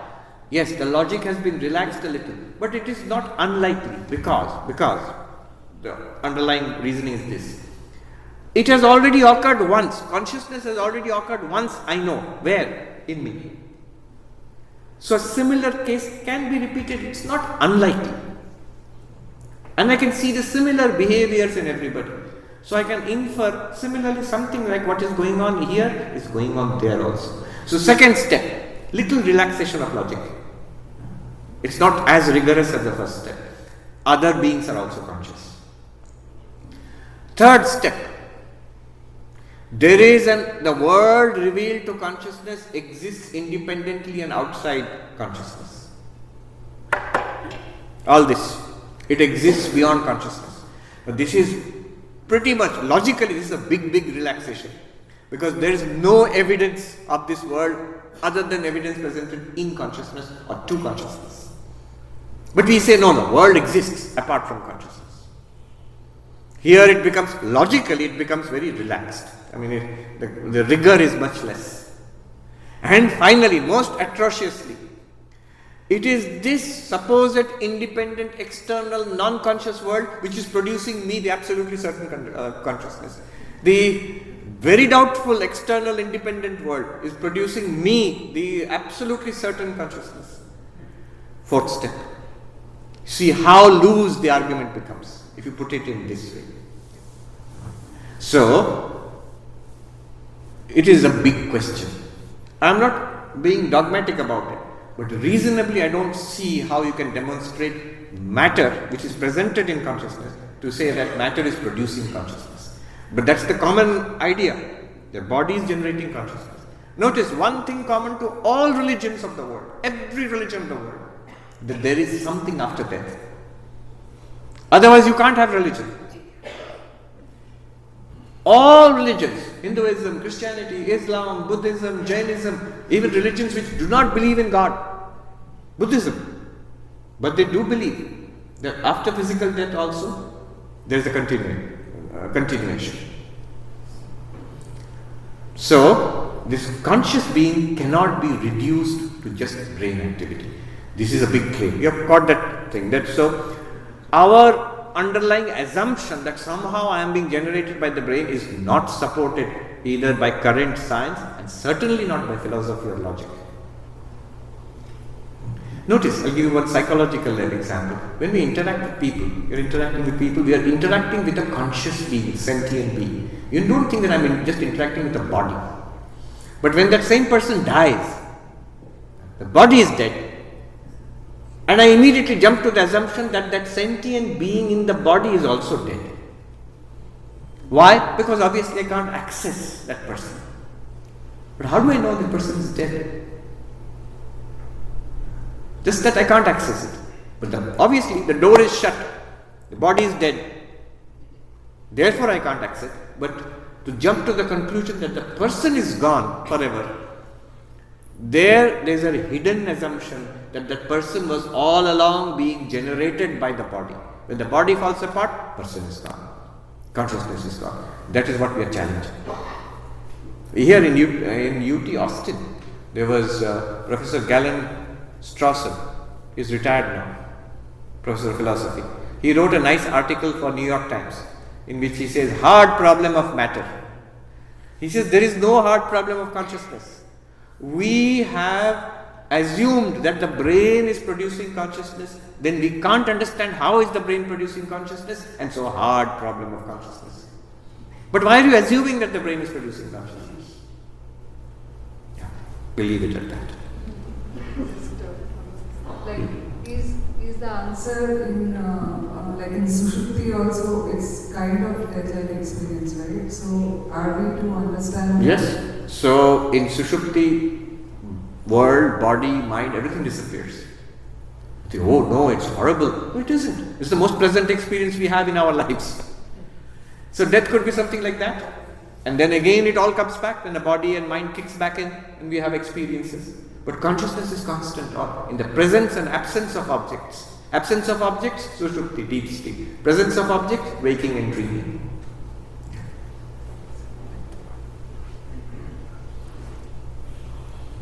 Namaste. Tell us your name and ask a question. My name is Vishwanath. My question is, I have three questions actually. One is consciousness same as Brahman? Straight answer, yes. And the second is consciousness limited only to humans, or is it present in all living, including animals and plants? So that second question should have come first. If consciousness is Brahman, then certainly it's not limited to you. Why only humans? It should be all humans, all sentient beings, all so-called non-living things also. Only in non-living things here and there, it's not manifested as consciousness. It's manifested as just bare existence. It is. Okay. The third one is, what is the place of God in all this discussion? And then when you talk about Dvaita and Advaita, God comes into that picture so often, and it is difficult to understand two different Yes. ways of answering this question. So what is the place of God in Advaita Vedanta? Do Advaitins accept God? This became a big issue when Shankaracharya started explaining in the Bhashyas, commentaries on the Upanishads and Gita. So others started doubting, are these fellows religious at all or not? Do they believe in God? One sadhu was saying in Hindi, ये लोग मंदिर में जाते हैं कि नहीं, गंगा स्नान करते हैं कि नहीं, तीर्थ जाते हैं कि नहीं? Do they go to pilgrimages, Kumbh Mela? Do these so-called non-dualists, do they go to the temple? Do they bow down to God? Do they take a bath in the holy Ganga? And the answer is, हाँ बाबा, मंदिर में भी जाके माथा ठोकते हैं, गंगा स्नान में गंगा में डुबकी लगाते हैं और तीर्थ यात्रा भी करते हैं. We do all of that, all of what conventional religion says. After all, why not? If as limitless consciousness embodied in this body and mind, I can walk and talk and eat and hold a job and do everything. Why can't I worship God? What harm has God done to me? But you can see there's a difference between this approach and the dualistic approach. In the dualistic approach, the final framework, ultimate framework, Jiva Jagat Ishvara. There is a world, there is us sentient beings, and there is a God. All theistic strains of religion, Hinduism, Christianity, Islam, Judaism, Sikhism, they all believe there is a God, a creator, a power behind this universe. So that's the final state. There's nothing beyond that. But Advaita Vedanta says beyond that is the real truth. There is one non-dual truth, Brahman, which appears as Jiva Jagat Ishvara. So that is one further step. So the fight between the non-dualist and the dualist is precisely there, between the Shankarites and the Madhva. It's precisely there. When the dualists say that, do you believe in God or not? The non-dualists will say, we believe everything that you believe. Everything. Please don't worry. Don't be anxious. We believe everything that you believe. And we will do all the rituals and whatever you ask. Because we really believe it. And something more. A higher or a deeper reality. Nirguna Brahman. And then if the dualists say, there, that one. Don't talk about it. You're outside your syllabus. Stop at where your syllabus is. Your syllabus is God is there or not. Yes, we agree. Hanuman sings, Srinathe Janaki-nathe Abheda Paramatmani Tathapi Mama Sarvasva Sri Rama Kamalalochana. Srinath Vishnu, husband of Lakshmi. Janaki-natha Ramachandra, husband of Janaki Sita, are one and the same reality. Abheda Paramatmani. They are actually one limitless existence consciousness, the Satchidananda. However, Hanuman says, great Jnani, he says, however, I know that. However, for me, everything is my lotus-eyed Ramachandra. That is Bhakti speaking. And Advaita is perfectly alright with that. Hanuman was asked by Ramachandra, how do you see me? And Hanuman says, Jiva buddhya, deha buddhya dasoham, Jiva buddhya tvadanshaka, Atma buddhya tvamevaham, iti me nishchitamati. As this body, as this person, Hanuman, I am the servant, you are my master. Thou art my Lord, I am thy servant. As this Jiva, sentient being who has gone through many incarnations, including this Hanuman incarnation, you are the whole, I am your part. You are the sun, I am a ray from you. And as the absolute existence consciousness bliss, capital C consciousness, you and I are one reality. Which one is correct? This is iti me nishchitamati. All three are correct. From three perspectives. From this guy, servant, Lord. This is Dvaita. As the Jivatma who has gone through many lives and may go through many lives future. You are the whole, I am a part of you, Vishishta Dvaita. And you are, I are actually one limitless reality, Advaita. This is my firm conviction. That's of course my interpretation. Sri Ramakrishna liked it this way. But I have heard another interpretation from a traditional non-dualist monk, Kattar Advaitavadi. He says, no, this is not the meaning. What is the meaning? That as body, I am Hanuman, I am your devotee, you are the master. As Jiva, I am part of you, you are the whole. But as Atma, you and I are one reality. So the body identification and Jivatma identification, those are ignorance. This is knowledge. This is my Nishchitamati. I am Aham Brahmasmi is my conviction. This is what Hanuman wanted to say. I doubt it. Because Hanuman was always Hanuman, devoted servant of Sri Rama. Yes. Swami, namaste. Yes. My name is Samir, and I think your lectures are truly enlightening. And I enjoy them on YouTube and in person. I have a two-part question, and probably extension to what Anita ji asked earlier, and you probably answered some of it. First part of the question is about creation and destruction of life and how consciousness relates to it. Yes. Happening or not happening, meaning where it came from and where it went to. And the part two of the question is... No, what was the part one question? I didn't get the question. So the question is, what does it mean, or how does they relate to creation or destruction of life with consciousness happening and not happening? The part two of the question is, can you ever imagine that science will figure this out? And what will science figure? Because science also continues to move forward and invent and move on. And imagine time when science can figure out how consciousness happens or doesn't happen, or what it takes. Thank you. Answer to both the questions is yes. We have a way of understanding both of these questions. First is life and consciousness. Remember, when we are talking about consciousness, always remember we are talking about the Advaitic view of consciousness, which is not the common sense use of the word consciousness. So there you have to distinguish pure consciousness from all objects. That's what the whole discussion yesterday and today. This is something that modern science or even modern philosophy of mind still has not come around to this idea of pure consciousness. What is its connection to life? So think about it this way. Brahman, pure consciousness, is not only consciousness but it's also existence. Sat Chit Ananda, existence, consciousness, place. So when it manifests, it first manifests as existing universe, a physical universe. A further manifestation is a living universe. A further manifestation is the mind, in which consciousness is most clearly reflected. So, Brahman is manifest in the universe. If there is no life, it will be manifest as pure existence, only existing things. These are all existing, without any life.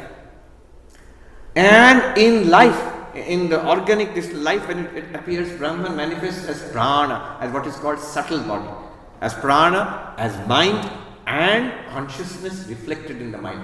So when life appears, Brahman appears not only as existence but also as consciousness. In living beings like us, we are not only existing but we are aware, self-aware, aware of the world. So life is a higher manifestation of Brahman, of consciousness. But Advaita Vedanta will say, even without life, even without the universe, Brahman is still there. Only you can't. Shankaracharya deals with these questions in 16th verse of 2nd chapter of Bhagavad Gita. You are saying Brahman is manifest everywhere as existence. Suppose everything is destroyed. Suppose the whole universe is destroyed, as it one day will be, as it one day was non-existent before the Big Bang. Then where is existence? Then existence is still there. Brahman is still there exactly as it always was. But it's not manifested, it's not appreciable. Existence becomes experienceable when there are existing entities. Those who read Western philosophy will find a close parallel with the philosophy of Heidegger. Being and existence. So pure being is there and it's manifested as existing things. Pure consciousness is there, it's manifested as conscious beings. For that, life must come into being. So life is part of the manifestation, self-manifestation of Brahman. That's the idea. And will science one day understand it? The idea is, why not?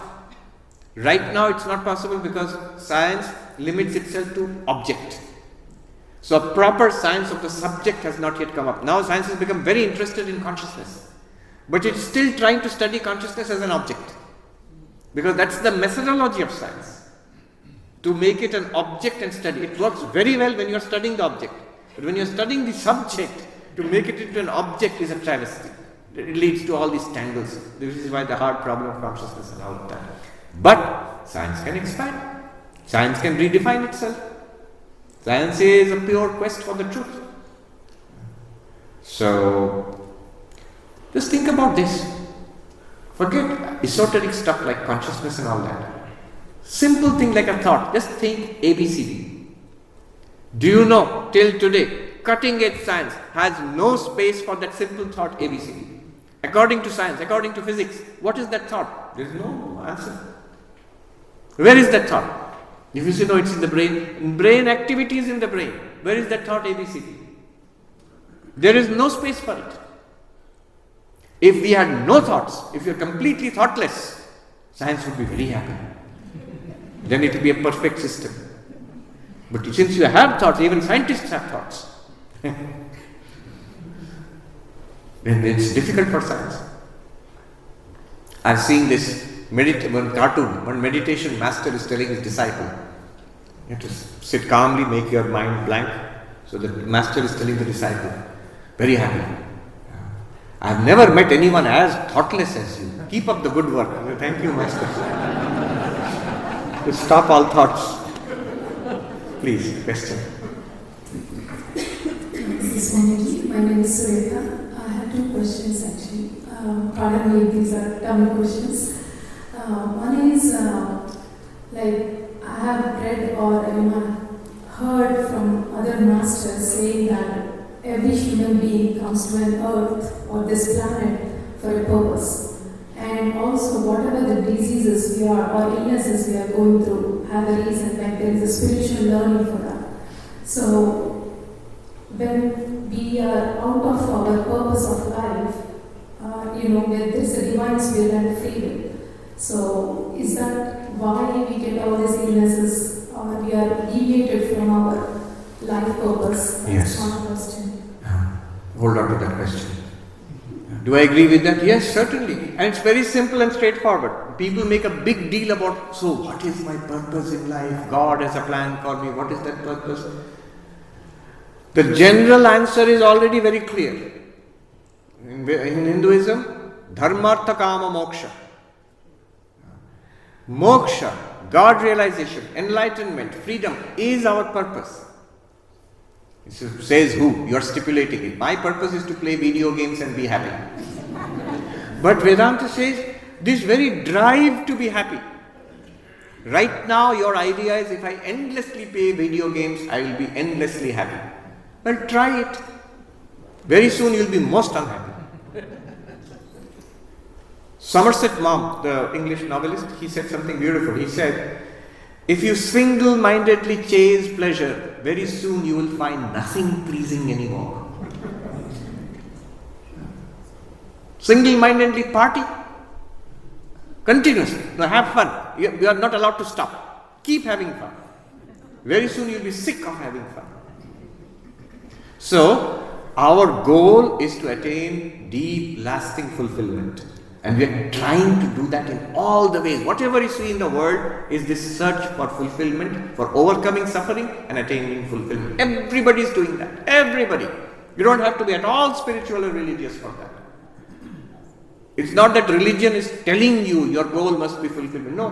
Automatically we are designed in such a way. That's our goal.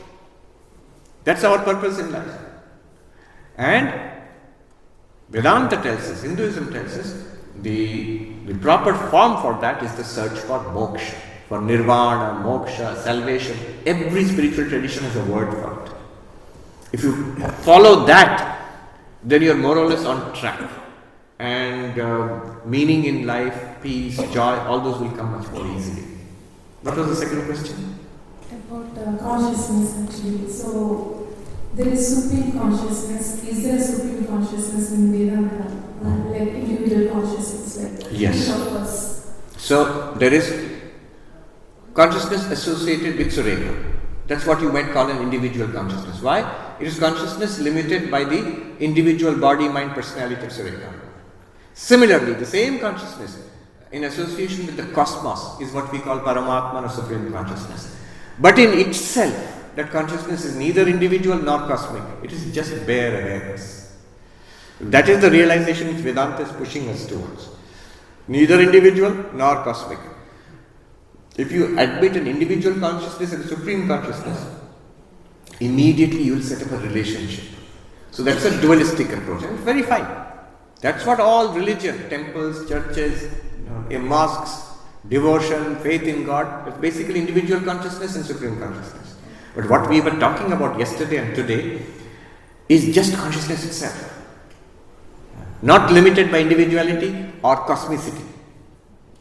That bare consciousness you are already all the time continuously accessible to you. If you realize I am that, the work is done. Thank you, Swamiji. And Yes. the last one is heart related to consciousness. That's my message. What is the question? Heart. Yes. Human body, heart. The heart, feelings, is the closest that we get in feelings to enlightenment, to Brahman, is a feeling of love. See, if it is oneness or unity, we will see tomorrow actually. It is expressed as love. The more limited our love is, the more worldly it is.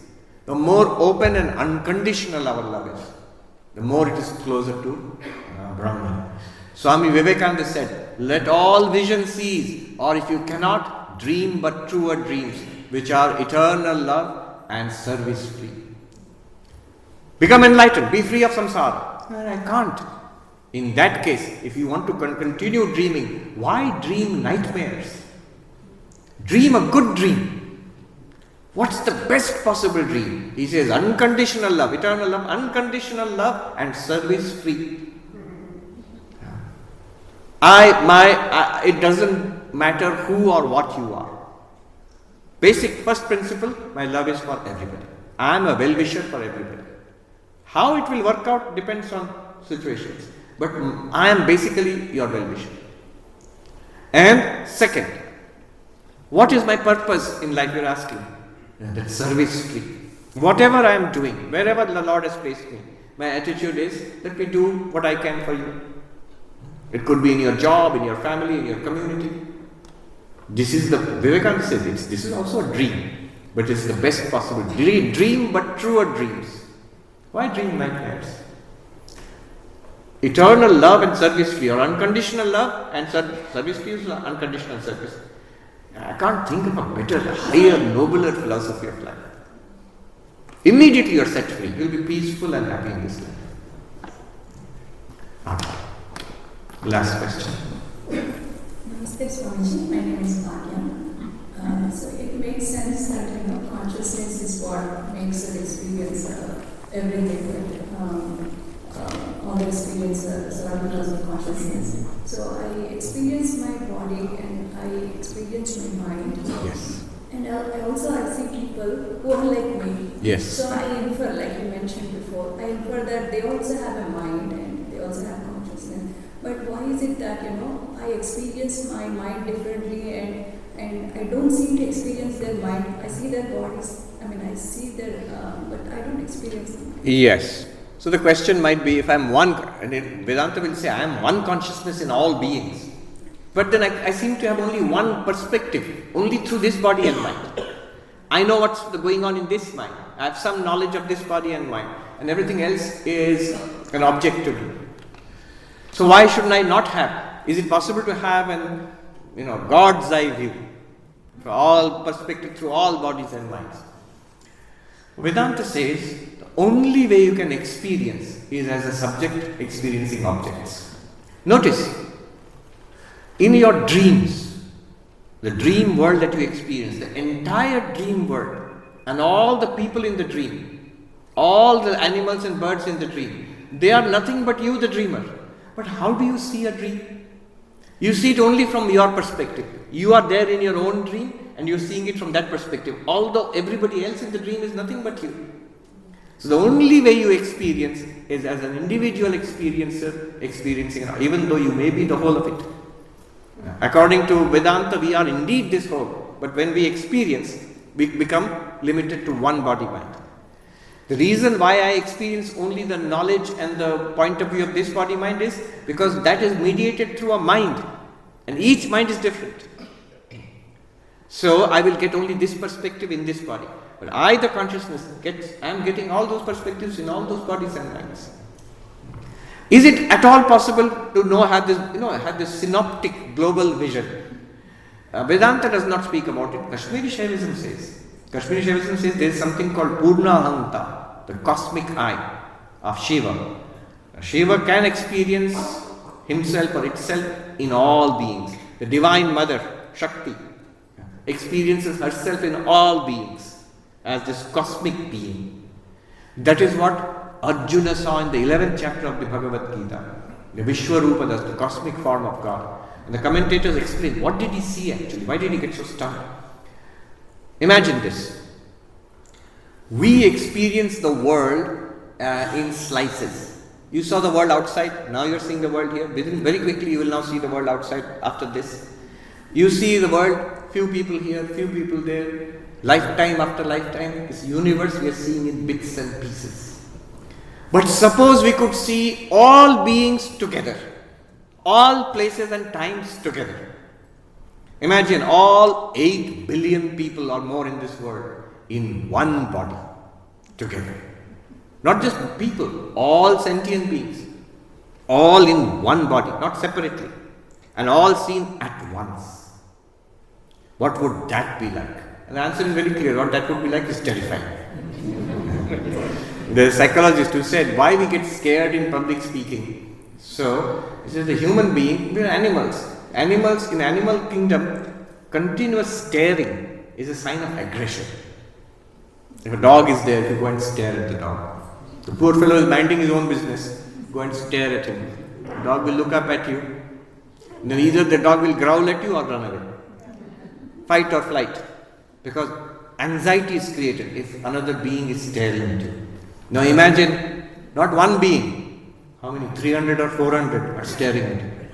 Now in audience, they are listening, they are waiting to listen to you. They are not being aggressive towards you. But our animal brain, this is a psychologist is saying, animal brain interprets it as aggression. And that's why this is called stage fright. Any public speaker. So over time you get over it, but initially you will always feel afraid because your 400 people are staring at you. And your brain freezes, fight or flight. You can't run away. You can't fight them. Fear, anxiety.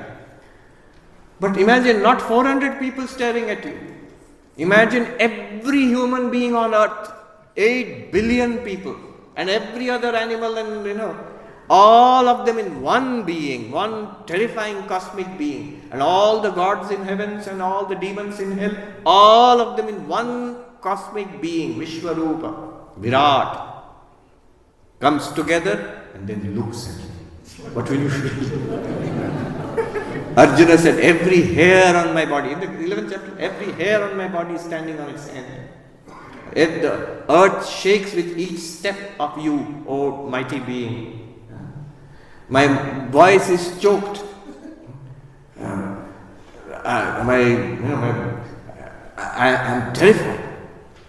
Please take away. He wanted that vision. Please take away that vision. Come back to your human form again. I can't bear it. A beautiful description. As if Yadi Bha Sadrishi Sasyad Yugapaduttitas Divi Sahasra Suryasya, as if 1,000 suns have risen in the sky together. Imagine the radiance of one sun, we can't look at it. 1,000 suns in the sky. Oppenheimer quoted that when he saw the explosion of the first atom bomb. He had memorized the Gita. He would always keep a Bhagavad Gita with him from his youth onwards. And that one, and he also quoted, I have come, time, the destroyer of worlds. But he was, of course, referring to the atom bomb explosion. So that vision is also possible. Vedanta does not talk about it. That's a global perspective or universal perspective. Now we have an individual perspective. Thank you so much. Before I end, once again an appeal. Please do support the Vedanta Society of Greater Austin. There are people, volunteers waiting outside. Do take a few minutes extra. Anyway, the parking lot will be jammed with cars going out, so you've got some time. Do donate to them, help them. They conduct these programs. I remember, this was in California, in a church, and this lady, she was the pastor in the church. So she made an appeal for funds. As the whole group was there, I was also there, and the congregation was there. And she said, you know what it's like? Once, she told this joke. Once, the $100 bill, the $50 bill, and the $1 bill, they had a conversation. How did the past year go for you? The $100 bill said, oh, I mostly stayed in the bank, nothing much, no activity. $50 bill said, oh, I mostly went to Costco and gas stations and all of that. The $1 bill said, what about you? $1 bill said, oh, I went from church to church to church. Always donating. People are donating me only. So don't be like that. Don't donate $1. Thank you so much.